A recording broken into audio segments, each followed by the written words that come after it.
দিনটা ছিল 14ই June, তুহিনের birthday. তো আমরা ভাবলাম যে বাড়িতে সেলিব্রেট না করে চলো আমরা কোথাও যাওয়া যায়। তো বেদম রিসর্ট আমরা ফাইনালি পৌঁছে গেছিলাম হুগলিতে।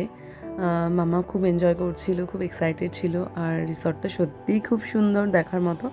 তোমরা দেখতে পারবে, এটা হচ্ছে রিসেপশন এরিয়া। আমরা এন্ট্রি নিচ্ছি। এটা এত সুন্দর রিসেপশন, আমরা দেখেই বুঝতে পেরেছিলাম ভেতরটা কত সুন্দর হতে চলেছে। তো সুইমিং পুল এরিয়াটা আমরা একটু ঘুরে দেখলাম, কিছুক্ষণ ওয়েট করতে হয়েছিল, আমরা চারপাশটা ঘুরে দেখলাম। এই যে আমাদের কটেজ, এটা মাড হাউস। আমাদের মাড হাউসের নাম ছিল রুদ্র ওয়ান। তো এটা হচ্ছে আমাদের মাড হাউসের ভেতরটা, খুব সুন্দর।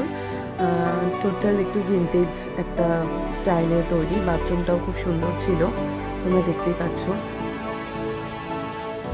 খুবই সুন্দর, আমার তো খুবই ভালো লেগেছে।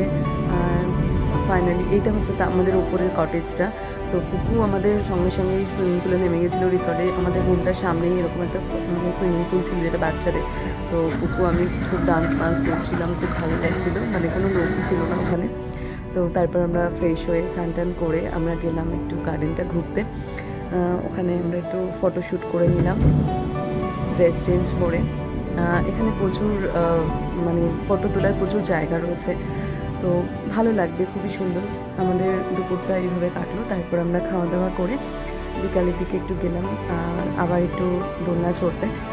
তো তারপরে আমরা বিকালটা এই গার্ডেনের মধ্যে কাটালাম। এখানে প্রচুর আম বাগান রয়েছে, বাচ্চাদের খেলার জায়গা রয়েছে, খুব সুন্দর লাগবে। মানে বিকেলটা খুব ভালো কেটেছে আমাদের, ওই দিন সারাদিনটাই খুব ভালো কেটেছে।